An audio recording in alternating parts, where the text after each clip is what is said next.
mayam buhan mamakta punsba yumnan mataram oksari ngasi channel asina pisasni gi makata episode 50 putuna laksari aigi channel magi pari entertainment hari ba channel azu ngasi mangkragani pisasni gi film production na channel asta strike tharakpadagi channel asi ngasi mangki gadawri bani strike tharakpada maram moiraga video singa su loina ba remove tawbikre aduga video singa su mayamna yengba yaroidabani na aina video singa su loina channel adudagi kakthasakre aigi channel asta strike sari bagi maram asi aina khanbada video khara hapagi maram no oiramgani haina khanjai maram asina video amta yahonda bi channel asida pisasni gi makha tarpa episode thagat sarakadawri bani mayamna imagi peri entertainment hari channel asida support of bibogum channel asida su sibiduna support of adubu pisasni gi episode 1 dagina hausi phawba chathariba episode 50 phawbagi episode sing asisu aingonda loina bak laikidre loina bak aina delete tawkre aduna masigi channel asida di episode kharadi adum yawroi dawri aduna aina hausi thagat chariba asidi pisasni gi makha tarpa episode khatani channel asida hapchariba sin fare dudi myam movie rom da mai on silas Mamang episode 48-49 da Rani gi asing basi sansina khangbadagi sansina mayam da haidokani haiba matamda Rani na sanjit ki makuri da khujina thinge tawkiba atu phawo mayam ni yingbikrabani masigi matung tap episode mayam na kudol tamjari Rani na magi khujina sang aduna sanjit ki makuri da khara thil aduga harai nang atumna kerisu tawroi pisas parmesor hairaga khujin aduna makuri aduda laikhari sanchit ki makori adugi I thoraktuna khujin aduda taiduna yaukri hauji khujin adusu tamna tension kri khujin udagi chentharakpa I asina rani gi makuta khudap oina on thoraktuna khusar yauduna siduna laikri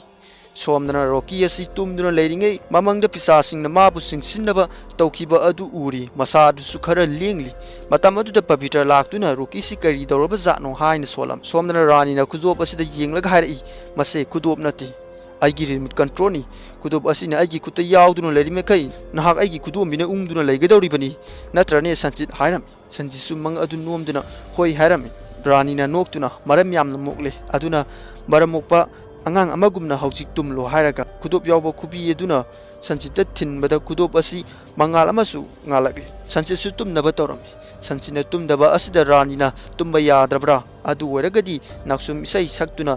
tumhalage haraga nupa khonjinda tumu haiduna naksum sai saktuna shumle somdana pavitra roki amadi magi pamung adu tongan tumnaramba adu pavitra amato oina ohelle aduga roki gi manakta sangsinduna masinda mantra soli somdana rani na sanchida si tumhankre matangi sinasida kabarsut ki numit asi ulakli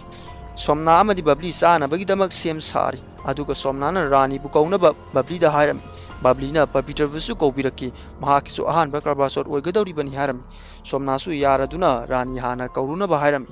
bablisu mafam adudaki satkri somdana rani da sanchina makong nambiduna masas tawbiri matam adura rani kanaguma ma lakle haibasi khanglami bablina rani gi kar sanglakpada rani na sanchidu loisinba saduna leiramli tawri basi bablina uraduna babli asi harauri somdana batap asida pavitra na ice mayama ma hapsali duga roki batap asida leiri masa adu sagalakpadagi fanabagi damak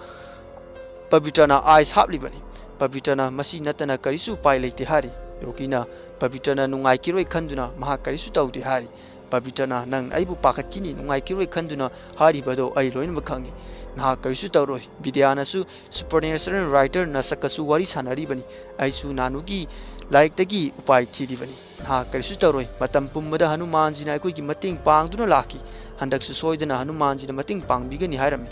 lokina pavitra gi makut adu pairaga hairai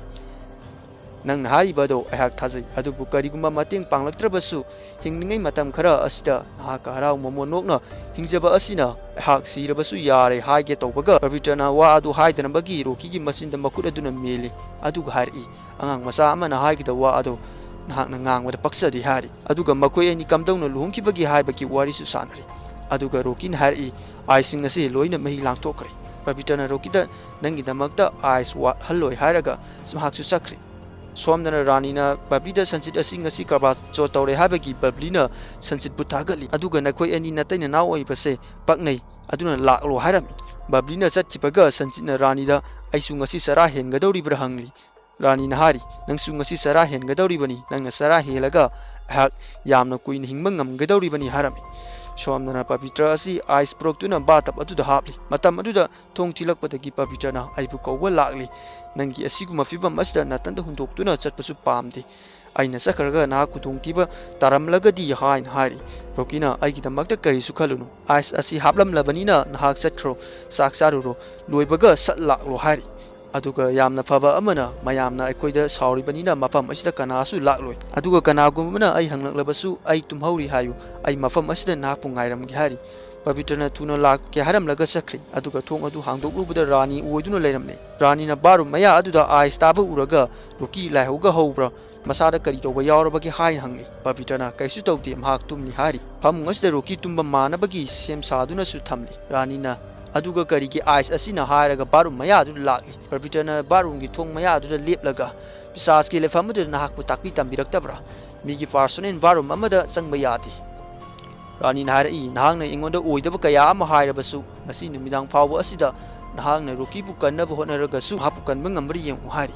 somna Roki leiriba batap asida ising asidagi maiku oina paikhalakli aduga Roki na masinda ai kari tawgani haina sole somna rani na Pavitrada karigi adumuna yenglibano nangi nupana patala agnida nelubagi mai phangba tabani pisas ki lefamda chatpa tabani pisas ki lefamda bu chatkraba mahagado amuk hana halaklaroi hairaga nokli Pavitrana pisas ki lefamda oirabasu aihakna aigi ipureba bu purakna bu honagani aikoi ani bu kanamtana khaidokna bu ngamloi hari matam aduda babli laktuna rani bu karole aduga Pavitra su laklo hairamlaga babli chatkre Pavitra rani na hai ki badu ningsingduna lehauram masigi matung family asi numi thokjingaida sana bagi sil langni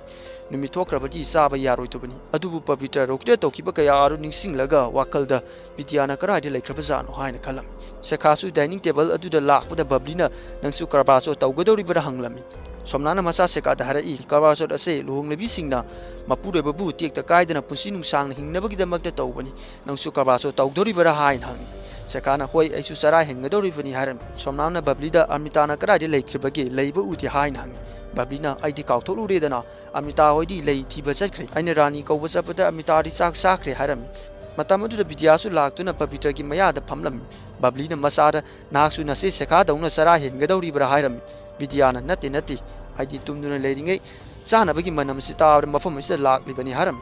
aduga Pavitrada amung harai pakum pirakle Pavitrana kari solution piraklabagi hain hangi Vidyana haujik na saki email fangle aduda message tharaga kari tawgadabagi hanglagi haram Pavitrana aikoida matam yamna leitre khara thuna hangnaba hairi Pavitra amadi Vidya gi maung asi uraga rani na kari plan tawribano hain khalaga hawgalaga Pavitra gi mayakta laktuna harai nangna sara kayama helabasu nangi nupari kanba ngamloi hari aduga Pavitrada sanabi innabasu tawri aduga somna amadi bablida mu onsinduna hari nakoi ani na thong thakpagi mahaw asidi yamna hawi haiduna thagade Pavitrana Vidyada Roki gi manakta chatlagi hairamlaga rani da mu hari babiji nangdi karimda sadraba male se khir se khara saw hairaga inge tawri rani na aidi yarani ehak dieting tawri haram Pavitrana nahangna karigumam da sadri simta di saw hari rani na kona tamna saragi hari Pavitrana somnada ima babi se aina haibuwa logjitri aduna ima na haragadi sodana yabasu yai haram rani di pisas ni na karimda saba yadabani somnana hoi ekogi nungsirba ima usigi hanba krabasoni aduna inbiba yai na hairaga kirasi Pavitrada somnana lauraga innabaga sem sari aduga Pavitra su mafam adudagi satkri somnana rani da kirasi innaba tawbaga sekana birkawi mahaki mami aikoi ani amu fawu unadri aina su mahakpu pami haraklam